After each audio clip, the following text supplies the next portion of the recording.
Muy Ya. buenos días a todos. Comenzamos con la sesión del día de hoy.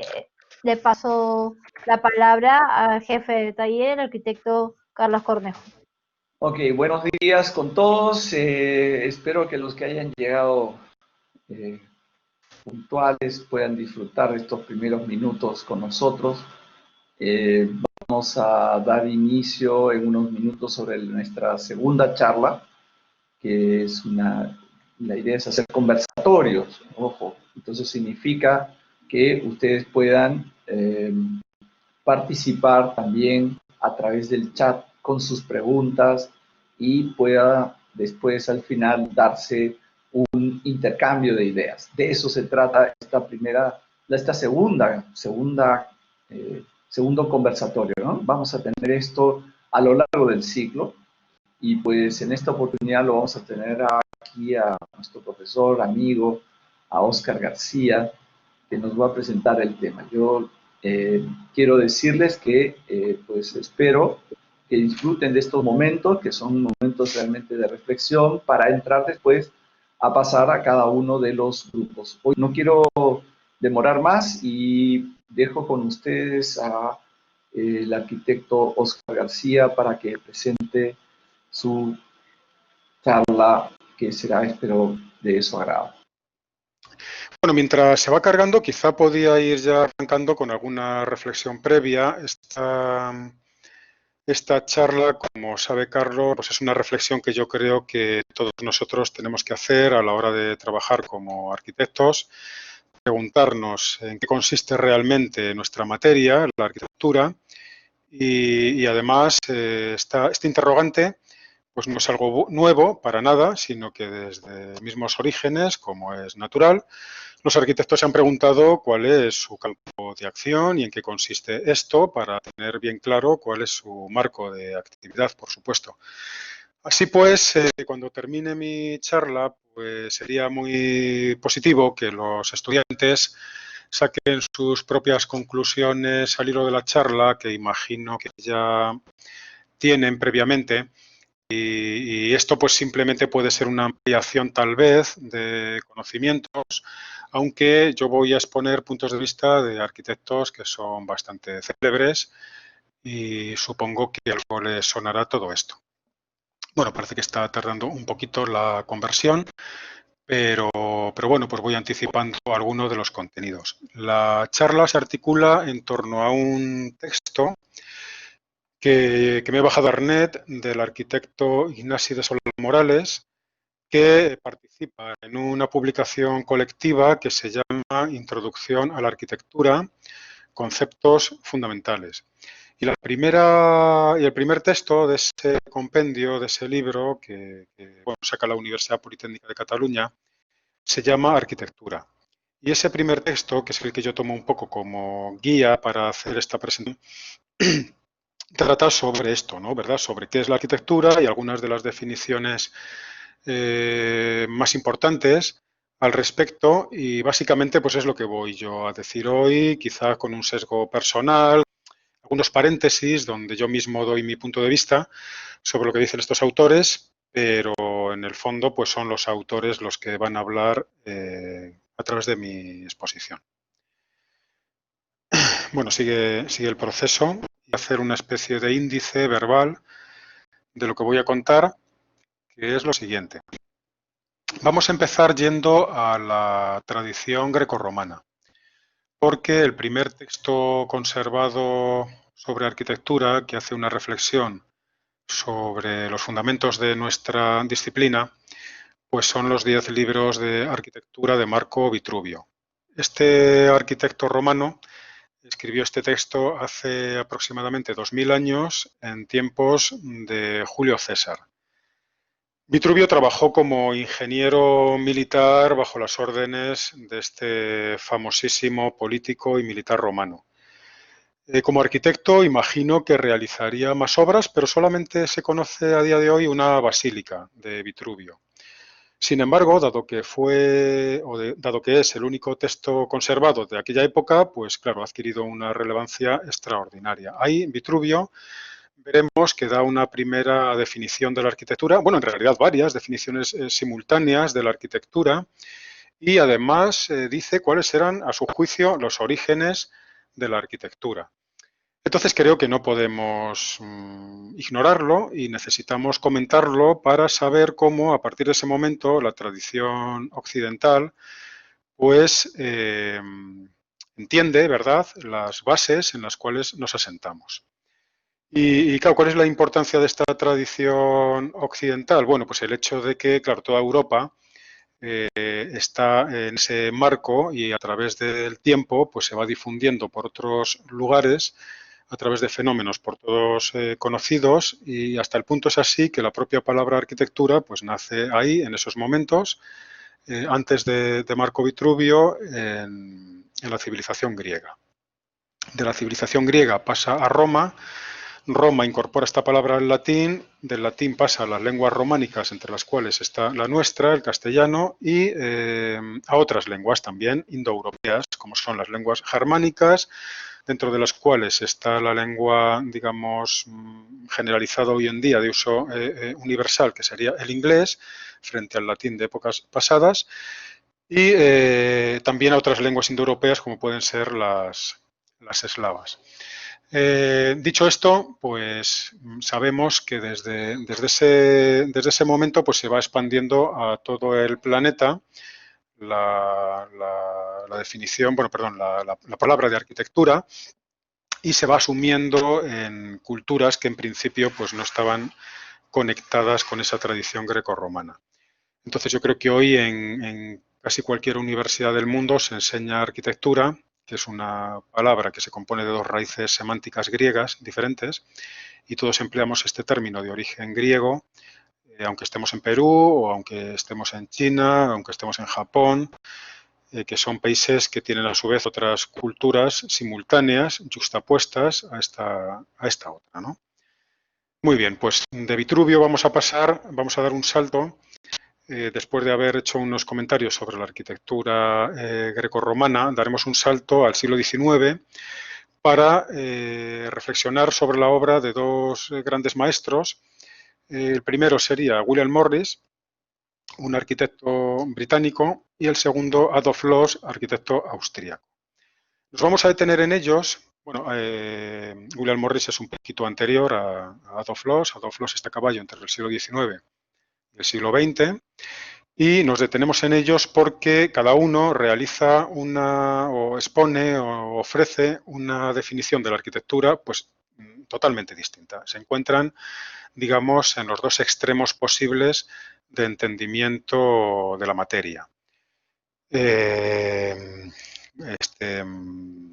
William Morris se encontraría, o su definición se encontraría en lo que yo he dado en llamar una definición amplia de la materia, englobadora de múltiples fenómenos, y Adolf Loos propone una definición contraria, muy limitante de nuestra disciplina. Y, claro, todo esto que he dicho pues ya me sirve de arranque, entonces no me detengo mucho, simplemente decir que es la primera parte de una segunda parte que vendrá después.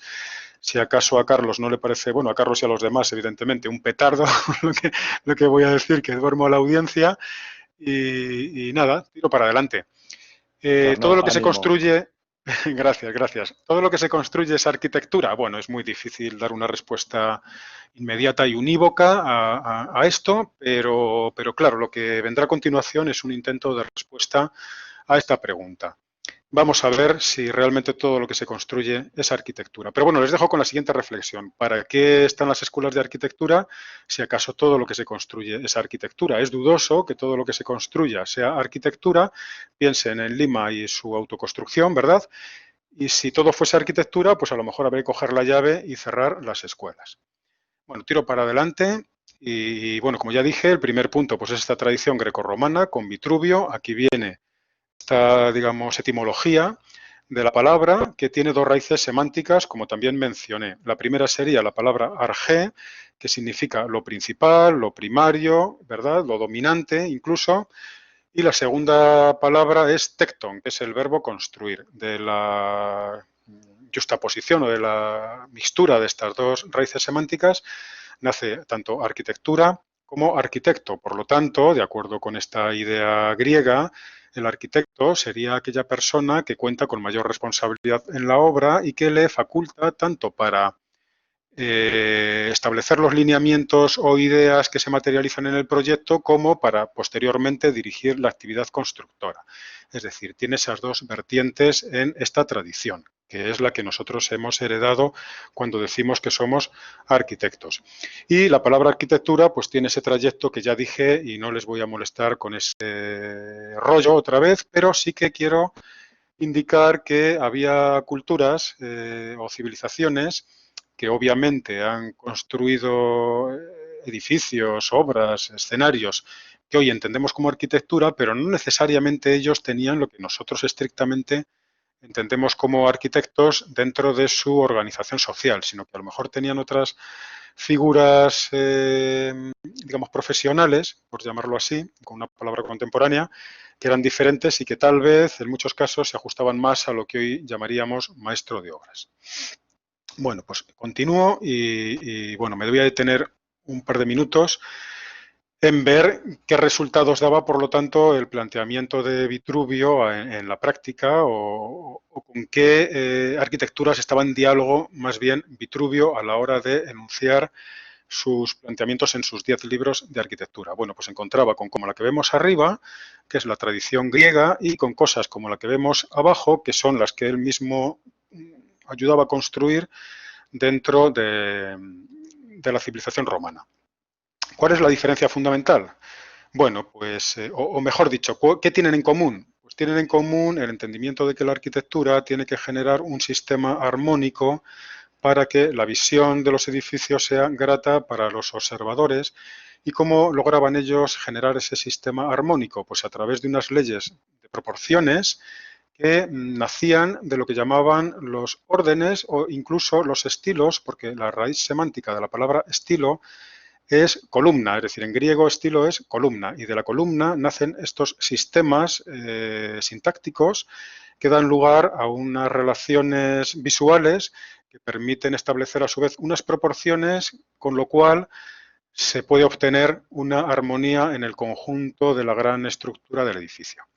Bueno, todo esto dicho a gran velocidad para intentar comprender cuál es la lógica que une tanto la arquitectura griega como la arquitectura romana, porque Vitruvio en su libro dice que estos órdenes, pues claro, ellos mismos, los romanos, los han heredado de los griegos. Los más conocidos, supongo que todos ustedes lo conocen, pues son el estilo dórico, que es el, digamos, principal, con el cual se construye el edificio de arriba, el Partenón, y después otros, si quieren más delicados, que serían el jónico y el corintio. Eso, como ya he dicho, lo asumen los propios romanos. Pero, sin embargo, son arquitecturas muy diferentes. Y este comentario es para que sepamos eso. Es decir, los griegos atienden fundamentalmente al volumen y los romanos lo hacen básicamente al espacio. Los griegos tienen como programa principal el templo, que se ubica dentro de un santuario, y los fieles no entran dentro de dichos templos. Por lo tanto, el espacio interno no tiene mayor relevancia. Y además su construcción es una construcción adintelada que se pasa a la piedra porque la casa del dios nace de un modelo arquitectónico previo, que es el megaron, que es la casa de los ricos griegos, de la aristocracia, ¿verdad? Y eso hay que hacerlo con una figura, digamos, de vivienda de lujo. Pero la construcción es una construcción adintelada y llevada a la piedra, pues no puede contener, por otro lado, grandes luces. Lo que hay en el interior era la representación, en el caso del Partenón, de Palas Atenea.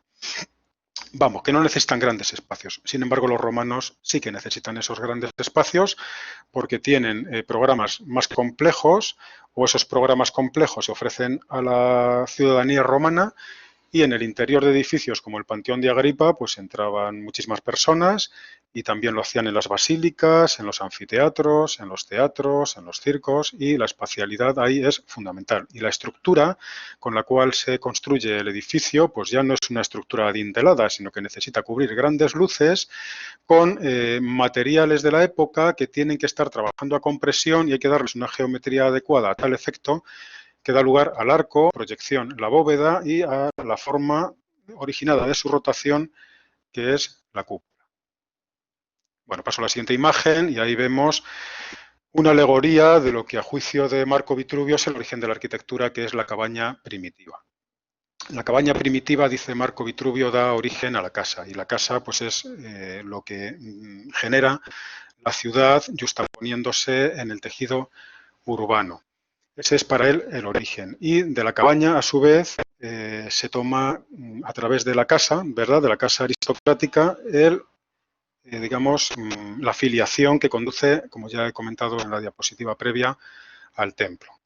Muy bien, pero no solamente se limita Vitruvio a decir esto en su libro, sino que también nos dice qué es la arquitectura. Y lo dice de diferentes maneras, solo que la que ha adquirido más celebridad es la que yo quiero resaltar porque esa, llamémosla definición o caracterización, pues me parece que sigue siendo operativa a día de hoy, en el siglo XXI. Vitruvio apenas lo menciona en su texto. Es una mención tangente en uno de sus primeros libros, no recuerdo si era en el segundo libro. Pero adquiere se propaga, ¿verdad? Se propaga, le da fama el arquitecto francés Claude Perrault en el siglo XVII, inserto dentro del clasicismo francés. Y a partir de ahí esa definición pues se extiende como la pólvora y se convierte en un mito y no es otra que la famosa tríada que alude a tres palabras latinas que juntas en una estrecha dialéctica dan lugar a la arquitectura. Estas palabras son la firmitas, en este orden, por cierto, menciona Vitruvio, la firmitas, la utilitas y la venustas, que traducidas serían la firmeza, la utilidad y la belleza, que están asociadas a, ya en términos más contemporáneos, a la construcción, la función y yo diría, por último, la forma.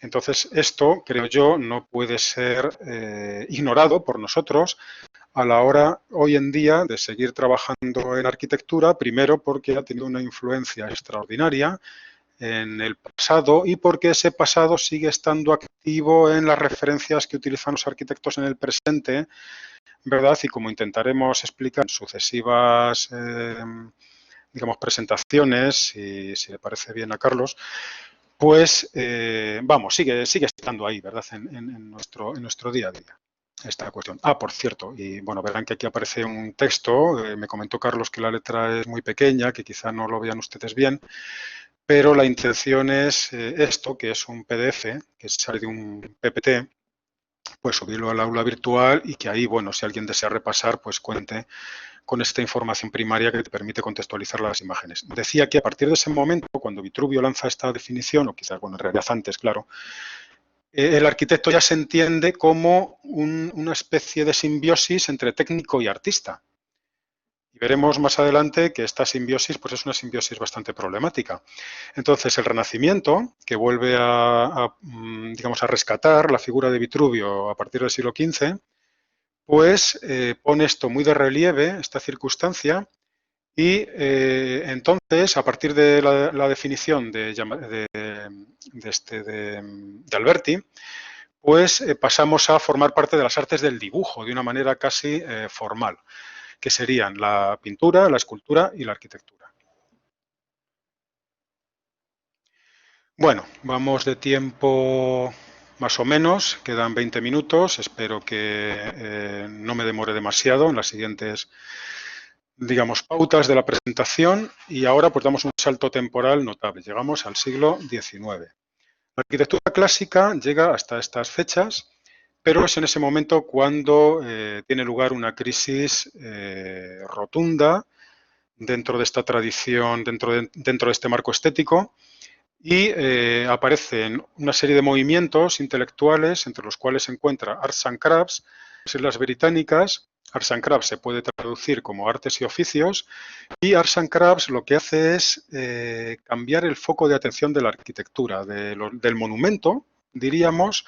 Arts and Crafts lo dirige a lo doméstico. ¿Y por qué hace esto Arts and Crafts? Pues porque entiende que la civilización industrial que es fruto del capitalismo industrial, y hablo en estos términos porque algunos de los miembros de Arts and Crafts forman parte del movimiento socialista, en concreto William Morris, pues el capitalismo había llegado a una situación donde la vida humana se había degradado, en concreto, digamos, los trabajadores, el proletariado, según términos marxistas, y esa degradación había dado lugar a lo que el propio marxismo llamaba la alienación del trabajador. Y una manifestación de dicha alienación eran los resultados de su trabajo. Y claro, ¿qué ocurría? Pues que había ocurrido que esos materiales se habían convertido, los productos de uso cotidiano, han convertido en lo que llama William Morris sucedáneos. Bueno, yo tengo aquí uno de los libros de William Morris. Yo no me veo porque estoy mirando la pantalla a ver si me veo para... si logro verme un poco. Sí, claro. Aquí vemos el libro de Morris, ¿verdad? Se llama La era del sucedáneo y nos comenta un poquito estos fenómenos peculiares en lugar entonces. ¿Y qué ocurre? Pues que esa degradación que ellos atribuyen a la producción, qué sé yo, del equipamiento doméstico, del mobiliario, se puede hacer extensible a la vivienda. Y no olvidemos pues la crítica de Marx y Engels a la ciudad proletaria, a la ciudad obrera, de lugares como Manchester. Ellos vivían allí mismo en Inglaterra y eran testigos directos de, digamos, de esa tugurización extraordinaria y de cómo eso era un problema terrible, y ante eso los arquitectos reaccionan y surge Arts and Crafts. Aquí lo tenemos, a Morris. Y en ese contexto que he mencionado, Morris lanza una definición de la arquitectura que yo pues no me voy a resistir a leer textualmente. Esto lo hace, bueno, en un breve texto y, bueno, aquí está la referencia, si alguien desea regresar a él después. Y decía lo siguiente Morris: la arquitectura abarca toda consideración del ambiente físico que rodea la vida humana. No podemos quedarnos al margen en tanto que formamos parte de la civilización, porque la arquitectura es el conjunto de modificaciones y alteraciones producidas en la superficie de la Tierra para satisfacer cualquier necesidad humana, exceptuando el desierto. Bueno, esto es una definición sorprendente porque, según Morris, todo sería arquitectura. Cualquier modificación que ha hecho el ser humano sobre la superficie de la Tierra, todo es arquitectura, incluyendo, por lo tanto, cosas así tan dispares como un puente realizado por un ingeniero, incluyendo una mina, incluyendo un paisaje agrario, incluyendo una gran metrópolis o, bajando de escala, como ya dije, el equipamiento doméstico, objetos cotidianos, los propios muebles, etcétera, etcétera, etcétera. Bueno, yo ahora me voy a tomar la molestia de hacer mi propia interpretación y pienso que a lo que se refería William Morris es en realidad a lo que hoy llamaríamos diseño, porque teniendo en cuenta la situación crítica en la que se encontraban entonces, y paso ya de página, pues lo que creo yo que pensaba Morris es que había que actuar a esos niveles, había que destinar a arquitectos, o que los arquitectos nos tomásemos la molestia de pensar todo eso, de repensar todo eso y ofrecer soluciones ante la degradación que estaba ocurriendo en esos ámbitos, porque, bajo su punto de vista, ha habido otras épocas que ellos quizá llegaron a idealizar, como la época medieval, donde las personas, a través de los gremios, los oficios, lograban hacer producciones más integrales, donde el productor pues no estaba tan desapegado de su propio producto y por lo tanto la calidad de dichos objetos eran mayores, y por eso William Morris se construye una casa como la que vemos en la imagen, la Red House, esta casa de ladrillo que construye su colega Philip Webb, con el propósito de poner en práctica su doctrina y mostrar la excelencia de sus propuestas. Muy bien, y para ir pasando un poquito velozmente, quiero mencionar también a un personaje un tanto dispar, pero que creo que su presentación ahora pues es pertinente, que es Buckminster Fuller, Richard Buckminster Fuller, el ingeniero norteamericano. Y para eso pues he puesto una pequeña cita de Fuller que me ayuda también a incorporar este otro punto de vista a lo de William Morris. Decía Fuller, un ingeniero, atención: los arquitectos constituyen la última especie de generalistas profesionales, al hilo de la generalización de William Morris, ¿verdad? Los arquitectos constituyen la última especie de generalistas profesionales, puesto que tratan de unir las cosas, mientras que los otros, los especialistas, que constituyen la gran mayoría, han centrado sus esfuerzos en separarla. Bueno, y luego continúa diciendo va Mr. Fuller, no quiero tampoco aburrirles a ustedes, que en realidad esto pues es una especie de invitación para los jóvenes para que aprendan a actuar como actuamos los arquitectos, es decir, uniendo las cosas en propuestas sintéticas que tienen en cuenta la complejidad de la realidad del mundo y esa síntesis atiendan a diferentes circunstancias y ahí volvemos otra vez a nuestro amigo Vitruvio. Bueno, pues con esto vamos a pasar a la siguiente imagen, que es Machu Picchu. Entonces, ¿por qué he puesto aquí a Machu Picchu? Porque posiblemente antes de William Morris, Machu Picchu, los arquitectos occidentales podría ser que no lo tuviesen en consideración dentro de su entendimiento de la arquitectura. Hoy, sin embargo, pues consideraríamos a un arquitecto que no lo hiciese como una persona totalmente desubicada. Y paradójicamente habría que ver cómo nos posicionamos ante fenómenos como este de alteración del medio natural, como es esta famosa presa de Itaipú en la frontera entre Paraguay y Brasil. Bueno, sabrán ustedes que hasta la construcción de la gran presa, de las Tres Gargantas, en la República Popular China, pues esta presa sudamericana era la que tenía el récord mundial de producción hidroeléctrica. Y por último, para ya concluir con la reflexión de Morris, pues, ¿qué diría William Morris si hubiese visto Shanghái? Esta suerte de capitalismo socialista paradójico enloquecido con 24 millones de habitantes, que es dos veces y media la megápolis de Lima. Entonces esto, claro, es una realidad que nos interpela a todos. Además, en el marco del taller 16 creo que es importante subrayar el impacto medioambiental, la huella ecológica que tienen este tipo de asentamientos a mega escala. Y qué decir de los arquitectos que en gran medida hemos dado un paso atrás y renunciado a pronunciarnos sobre estos fenómenos.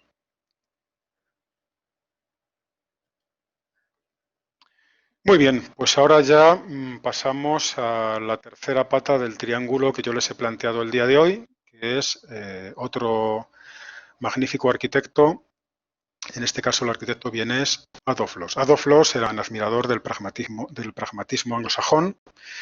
Él se fue a vivir unos años a Estados Unidos cuando en su juventud, luego regresó a Viena y en Viena y lo que fue el Imperio Austrohúngaro, él desarrolló su trabajo como arquitecto.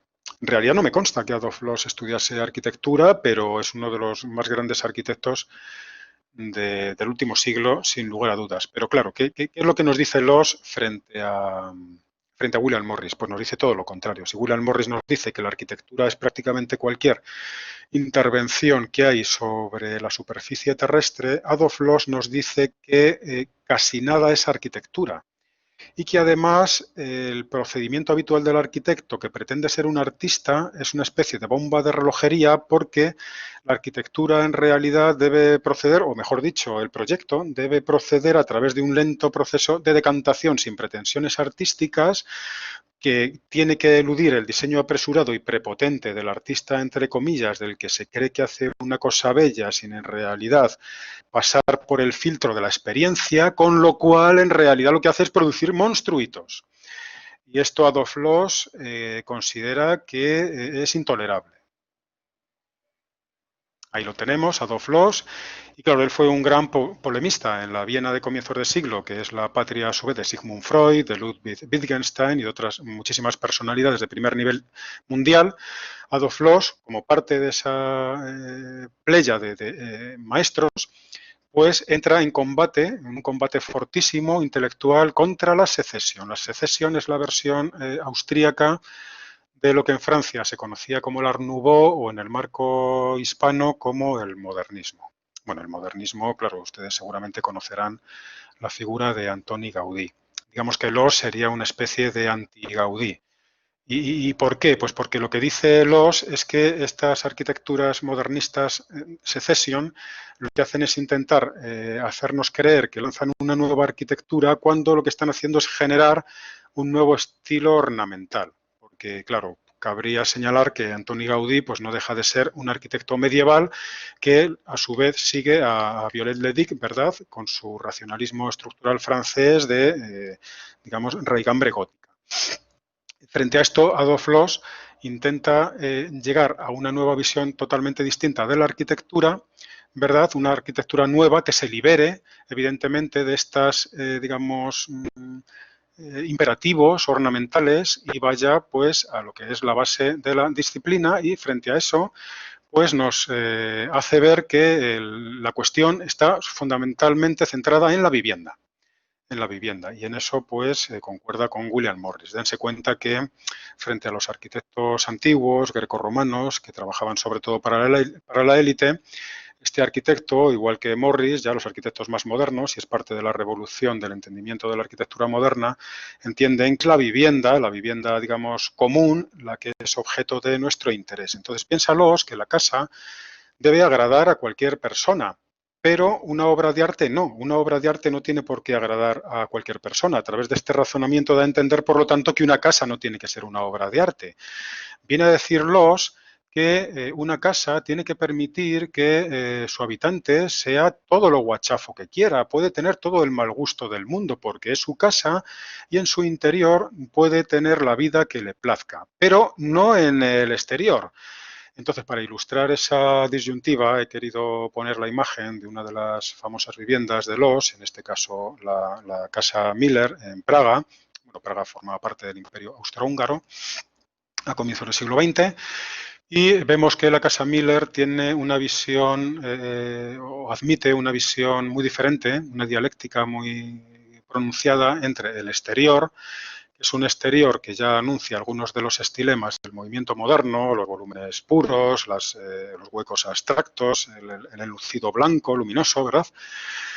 Entonces, frente a esa visión externa tan austera losiana, nos ofrece unos interiores que son todo lo contrario. Esos exteriores, bueno, hay que decir que son exquisitos en el caso de Loss, pero sin embargo él preveía que esto pues podría dar lugar a cambios si acaso cambiasen los usuarios. Afortunadamente espero que no sea el caso de la Casa Miller, que sí que creo yo manteniéndose en el estado que vemos en la imagen inferior, pero a lo que voy, Loss pensaba que esto no es arquitectura. Que lo que es arquitectura es lo que vemos en la imagen central, ese monumento que él propone para el periódico Chicago Tribune. ¿Y por qué? Pues porque la arquitectura, según Loss, es aquello que nos conmueve, que tiene el propósito de tocarnos emocionalmente, y eso solo se consigue a través del simbolismo. ¿Y cuál es la arquitectura que tiene que tener ese simbolismo? Para Loss, el monumento. El monumento. Entonces, su propuesta para este monumento, él recurre a ese, digamos, a esa figura conocida por todos, que es la columna clásica. Bien, y ya estoy terminando, me quedan 2 minutos, creo que estamos... Bueno, en realidad no, perdón, me quedan 7, o sea, voy bastante bien, he ido con cierta premura haciendo este repaso por las imágenes, espero que se haya entendido la posición de cada uno de estos arquitectos. Muy importante. Bueno, por cierto, quiero hacer yo una observación también. Igual que hice una observación un poco personal sobre la definición de Morris, quería también hacer una observación un poquito personal sobre la definición de Adolf Loss. Y sería la siguiente. Loss dice que solamente son monumentos, perdón, son arquitectura los monumentos. Pero yo no me lo creo. Yo creo que esas casas Loss también pensaba que eran arquitectura. De hecho, son mejor arquitectura que el Chicago Tribune, sin duda. Pero ¿por qué Loss no lo mete dentro de la arquitectura? Porque, claro, él entiende por arquitectura la que había definido Vitruvio. Así es. Y claro, si la arquitectura es un arte, pues nos encontramos con un problema. Y ese problema es que no tiene por qué agradar a la gente que no se preocupa por el arte. Y esto es un problema. Esto es un problema. Entonces, ¿la arquitectura es un arte? Podemos preguntarnos ahora en el siglo XXI. Bueno, yo creo que no. Yo creo que no, pero sí que incorpora estrategias del arte. Y esas estrategias del arte, creo yo, que no está mal verlas a la manera de Vitruvio.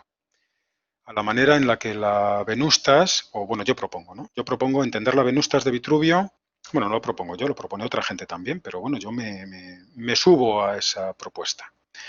Entender que la Venustas, que lo que Vitruvio llamaba la belleza, pues es lo que el formalismo del siglo XIX, heredado de Immanuel Kant, el filósofo idealista alemán, entendía como la noción de forma. Y esa noción de forma pues es una noción integradora de una estructura visual, un sistema visual que podemos reconocer con la mirada.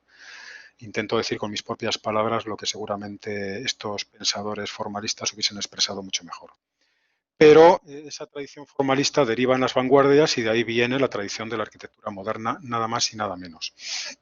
Entonces, lo que quiero decir con esto es que es muy posible que Loos fuese muy consciente, vamos, no me cabe la menor duda, del altísimo valor estético que tenían sus propuestas de vivienda.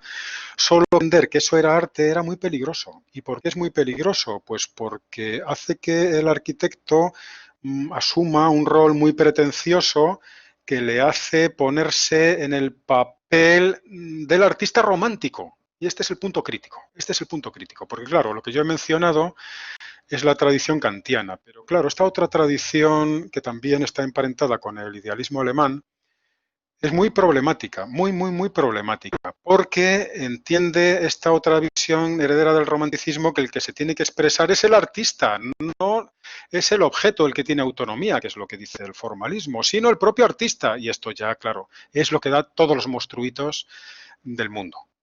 Esto da todos los monstruitos del mundo. Entonces, si entendemos el arte de esa manera, heredada del romanticismo, hay que decir rotundamente que la arquitectura, bueno, yo al menos lo digo, que la arquitectura no es un arte vista desde esa perspectiva. A lo mejor desde la otra perspectiva, tal vez, pero desde esta otra perspectiva yo creo que no, porque nos metemos en un terreno sumamente resbaladizo donde nos podemos dar grandes batacazos y de hecho creo que es ahí donde se dan sus batacazos los estudiantes primerizos. Y bueno, ya acabo con esta diapositiva. He puesto aquí 8 imágenes de diferentes cosas, grandes, pequeñas, a diferentes escalas, y la pregunta sería si estas cosas pues son arquitectura o cómo podríamos entenderlas los arquitectos para que sean arquitecturas, si acaso no lo son. Y bueno, pues creo que este es un buen final para que quizás al hilo de este interrogante los estudiantes, que supongo que han estado pacientemente escuchando mi perorata, pues lleguen a unas conclusiones y tengamos un pequeño diálogo al respecto. Voy a dejar esto, no sé si dejarlo así en la pantalla, para que bueno, porque nada, al final es ver esto y comentarlo, aunque quizás hay otras fórmulas también. Pues nada, muchas gracias por vuestra atención. Con esto ya he terminado y querría conocer vuestro punto de vista y también, pues si queréis, comentar estas imágenes. Nada, muchas gracias.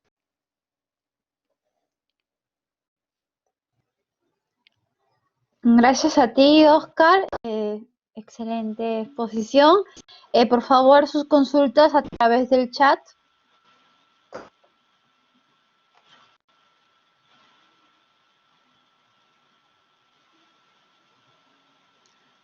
Bueno, para ver bien el... Ah, no, no sé si se puede ver ahí el chat, ¿no? Sí. Bueno, nada, invito a los estudiantes a tener algunos, no sé,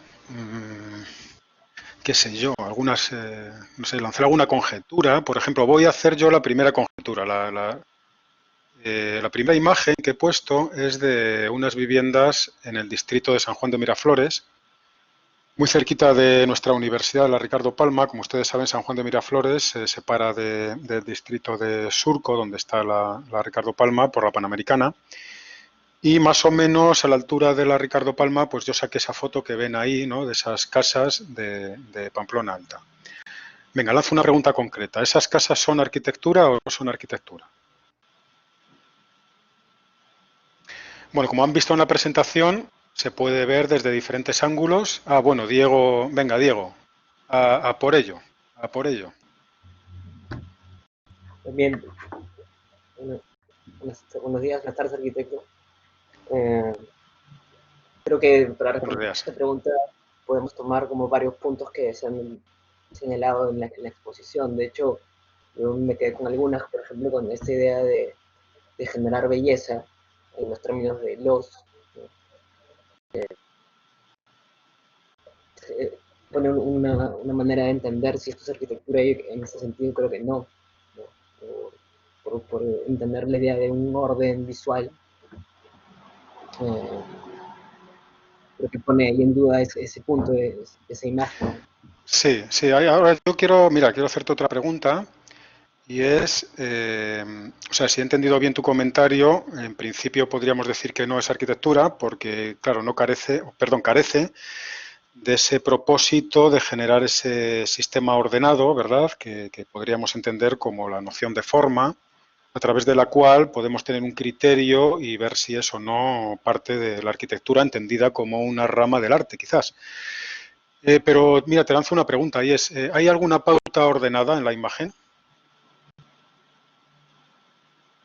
Creo que sí, una pauta. De hecho, la manera en que se ha tomado la imagen, sí se entiende una pauta, ¿verdad?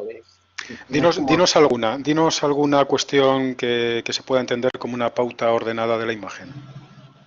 En primer lugar, como el tamaño de las viviendas, hay un espesor, Sí. un módulo. Eso se repite, es como uno Sí, puede sí, entender sí, sí. Sí, comenta Carlos que ha pedido la palabra a Laura. Si te parece, Carlos, acabo de comentar lo que dice Diego y le damos ahora la palabra a Laura. Sí, Diego, yo creo que efectivamente la dimensión, la anchura, se aproxima, creo yo, a los 7-8 metros. Y ahí hay más cosas que sería muy interesante explorar. Pero vamos a dar la palabra a Laura porque quizá introduzca algún término nuevo de interés. Laura, adelante. ¿Qué tal? Buenos días, arquitectos. Mi pregunta era como que esta idea de la belleza en torno a la forma, si tiene algo que ver con la atemporalidad en la arquitectura, como que si hay una receta para lo que es bello y en este sentido como lo que es la proporción áurea, ¿no? Que este sentido de proporción que es siempre bello o tal vez no siempre.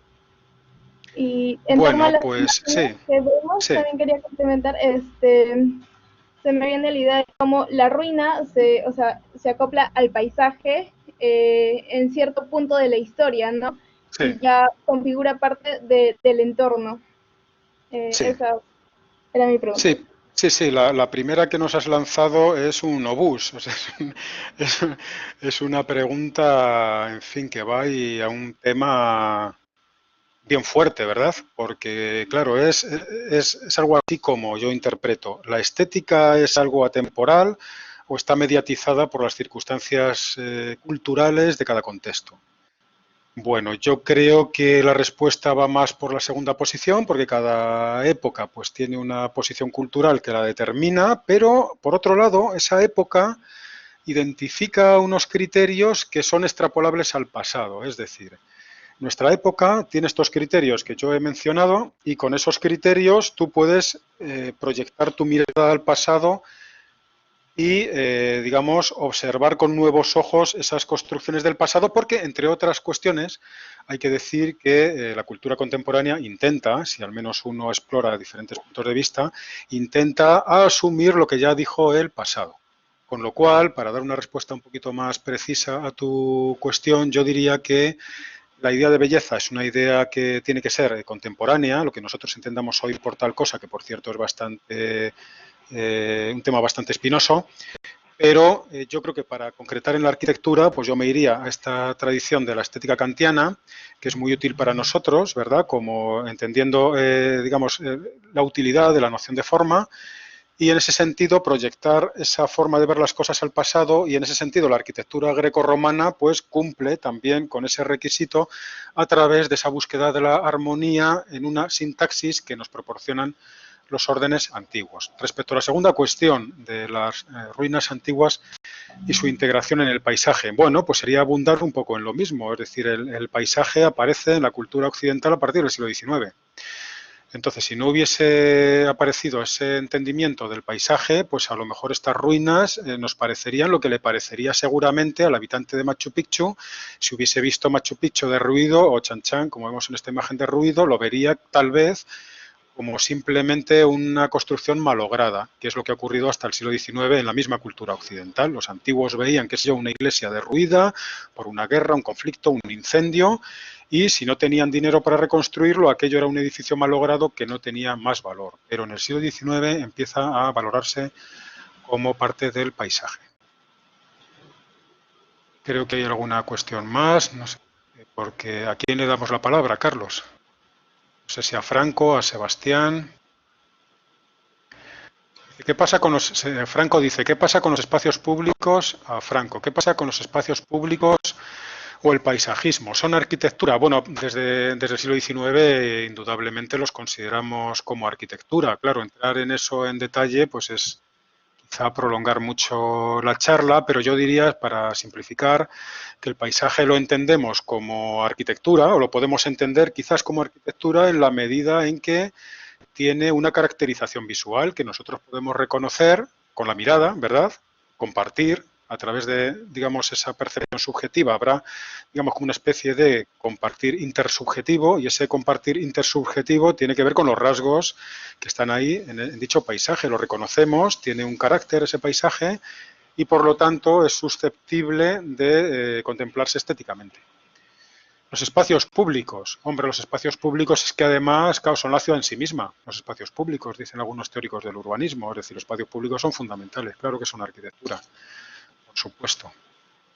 Pero bueno, cabría decir muchísimas más cosas. Yo voy respondiendo aquí un modo así en plan metralleta, ¿no? Sebastián. Sebastián. Hola, al directo. Hola, Sebastián. Solo quería agregar que con respecto a lo de las ruinas, o sea, algunos lo ven tan integrado al paisaje que en un punto de la historia, no me acuerdo en qué siglo, pero vi que algunas personas que tenían poder adquisitivo se ¿Sí? mandaban a reconstruir las ruinas Sí. cerca de sus casas, Sí. como una Sí. decoración. Ah, como una decoración, o sea, como una especie de gesto estético, digamos. Bueno, eso sí es un poco lo que yo he intentado a gran velocidad mencionar. Ese es un fenómeno un poquito paralelo al de Arts and Crafts, porque claro, Arts and Crafts es heredero de, digamos, la estética romántica, entendiendo por romántico el romanticismo intelectual, no el romanticismo, digamos, de las telenovelas. Y claro, ¿qué vienen ellos a poner de relieve? Pues vienen a poner de relieve, digamos, la capacidad del sujeto para interpretar digamos, el valor estético de una realidad que se filtra a través de la subjetividad.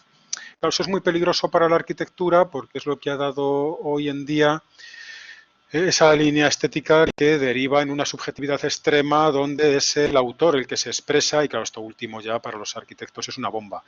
Pero sí que tiene unas modulaciones positivas que son estas otras, ¿no? de tener capacidad como para ver fenómenos estéticos donde en principio no había motivación estética. Yo no sé, lo desconozco, si las culturas ancestrales peruanas que construyen las andenerías de Moray, que vemos en el punto 3 de la imagen, pues tenían alguna intención estética, no lo sé. Indudablemente tenían una intención práctica, porque son campos de cultivo.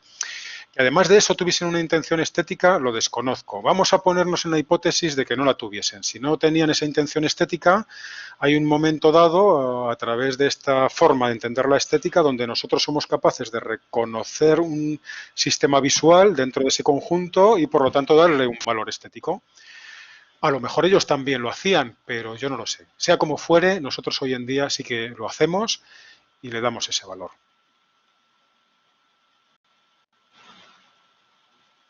Gustavo, creo que Gustavo también quiere intervenir. Gustavo, adelante.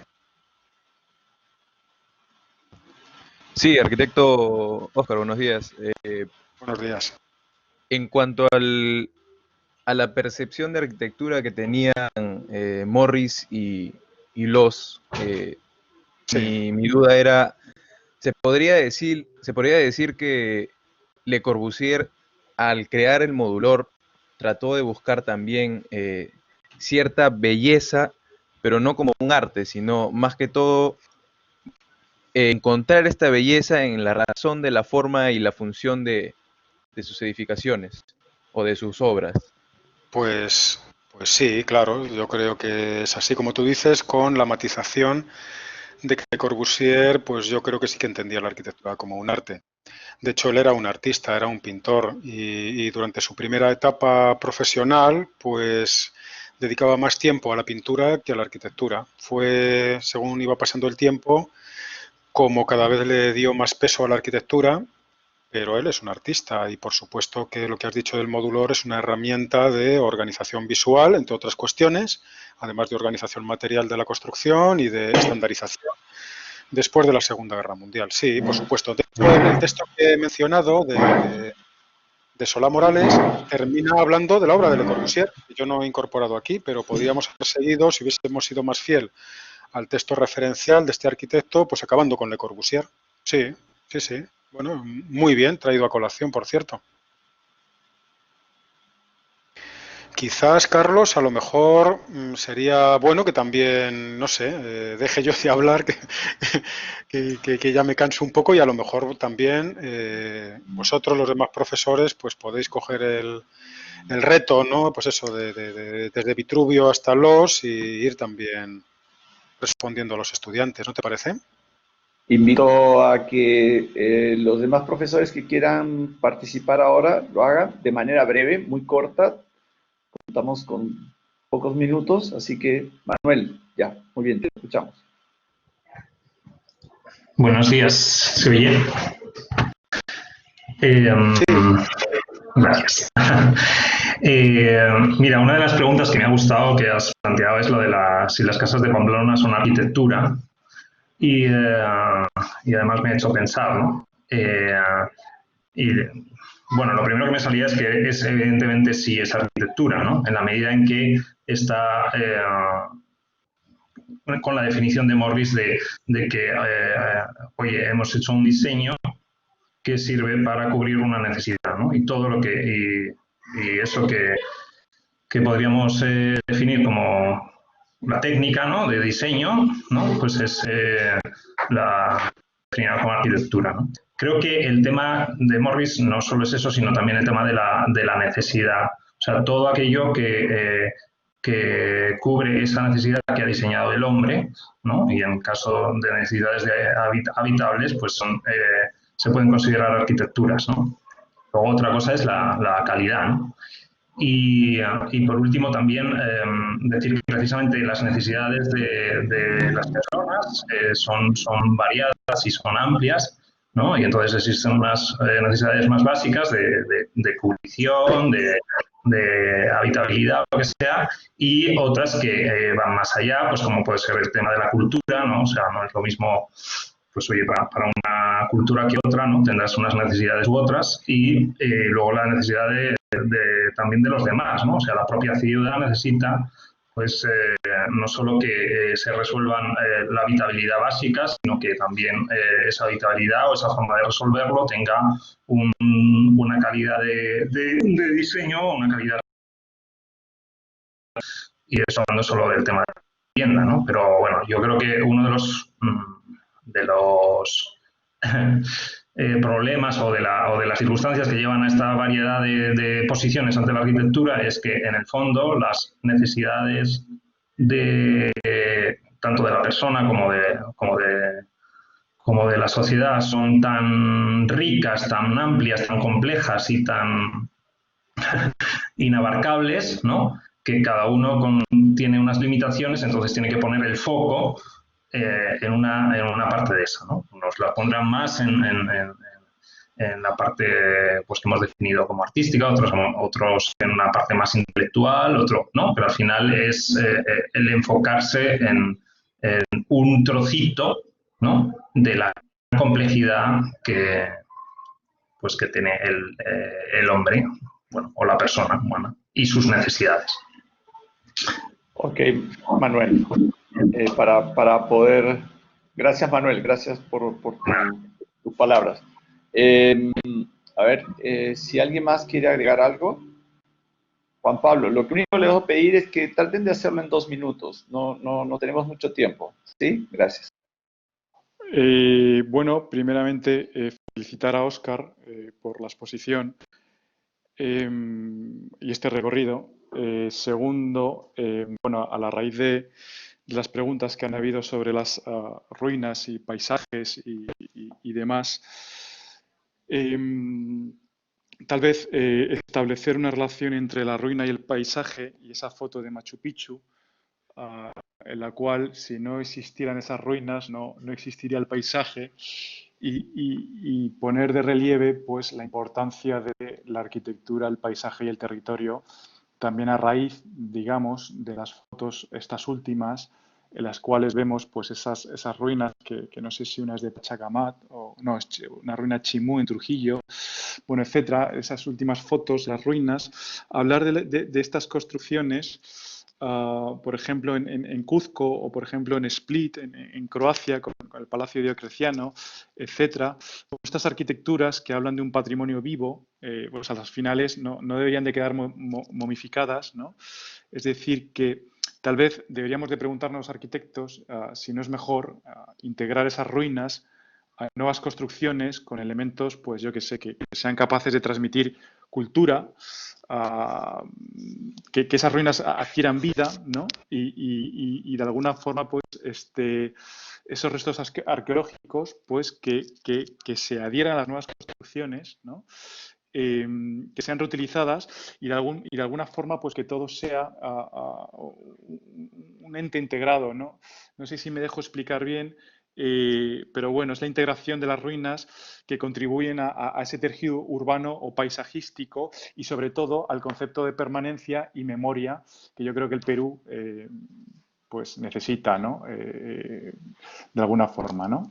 Entonces, bueno, no sé si con estos 2 minutos ya termino la... Sí, gracias claro. Juan Pablo. Gracias Juan Pablo, gracias Manuel. Nada. Yacu, a ver, para cerrar, ya, a ver, Yacu. También, por favor, breve. Sí, muy breve. Quiero agradecer la exposición de Oscar, que me parece muy interesante. Creo que hay mucho valor en reconocer la herencia cultural que tenemos de Occidente, que es cierto que está muy presente en nuestra cultura. Y quería cerrar con una pregunta, ¿no? O sea, ¿hasta qué punto también debemos estudiar desde nuestro campo, que es la arquitectura, las arquitecturas y la técnica como una forma de entender la cosmovisión de nuestras culturas andinas y qué punto podríamos incorporar ese conocimiento para generar una arquitectura contemporánea que concilie nuestras herencias culturales para, digamos, optimizar en base a las necesidades que tenemos como sociedad, ¿no? Ya que somos una sociedad pluricultural, mixta, no 100% occidental y tampoco 100% andina. Entonces creo que el reto podría estar en eso, ¿no? En estudiar más todas las herencias que tenemos para poder generar algo que sea propio, ¿no? Muchas gracias, Yacu. Bueno, con esto vamos a cerrar. Me uno a las felicitaciones de todos los colegas y que han saludado a Oscar por su presentación. Esa es la idea, ¿no? Empezar la semana después de las entregas y tener este espacio de reflexión, de debate y todo ello que involucra no solamente el crecimiento de ustedes en sus ideas, sino también el crecimiento en términos de lo que significa la parte reflexiva. Quiero mencionar acá 2 cosas, ¿no? Una, este tema que plantea Oscar en relación a lo que significa el concepto de civilización y el concepto de cultura. Creo que son elementos importantes que han estado enfrentados a lo largo de la historia. La visión que tiene Morris es una visión cultural y la visión de civilización que tiene Loss.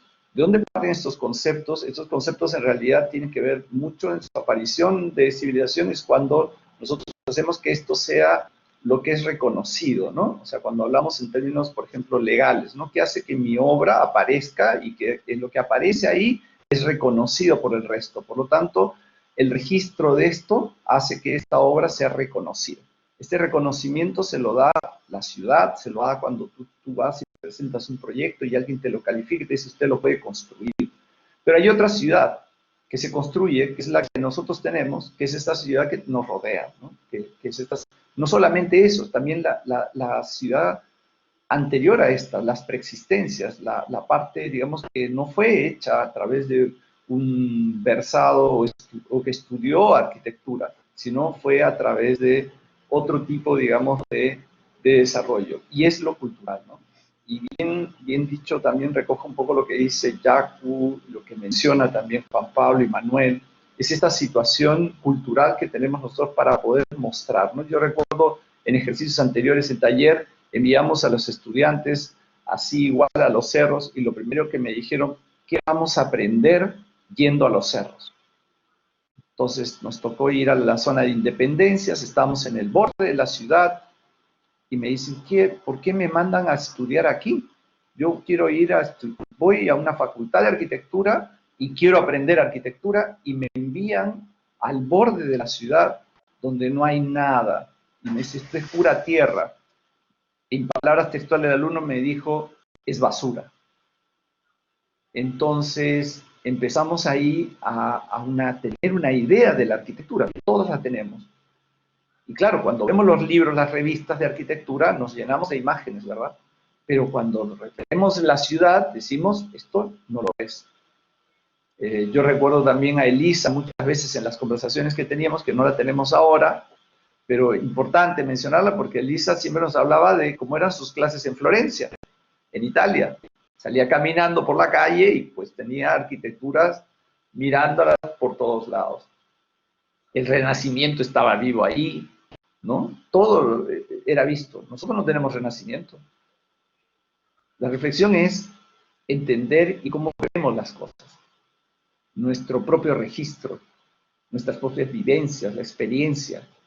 Entonces la construcción de esta idea de belleza tiene que ver con lo que nosotros traemos. Y para eso hay un libro muy interesante que son las cartas a un poeta, ¿no? Que es un libro en donde le preguntan a un poeta qué cosa es poesía. Le dice, usted que sabe que es un poeta, sabe de belleza, ¿me puede explicar a partir de eso qué cosa puedo hacer para yo ser un buen poeta y hacer poesía? Y la primera cosa que le dice es revisa las experiencias que hayas vivido. Así hayamos estado, como se dice aquí, hayamos estado en una habitación durante toda nuestra vida, esa es nuestra experiencia. Y a partir de ahí empiezas a encontrar y a mirar la belleza que existe. Yo encuentro que eso es sumamente importante. Nuestra belleza, la propia, la que nos identifica, está aquí, que es muy distinta al resto. Tenemos que empezar a mirarnos a nosotros mismos, a encontrarnos que eso es. Nosotros estamos rodeados de estos cerros, no son verdes, son de tierra, son de piedra, son de ese color, tienen este cielo, que tienen ese tipo de edificios. Algunas quisieron ser y no lo lograron, no pudieron terminarlas, pero esas son.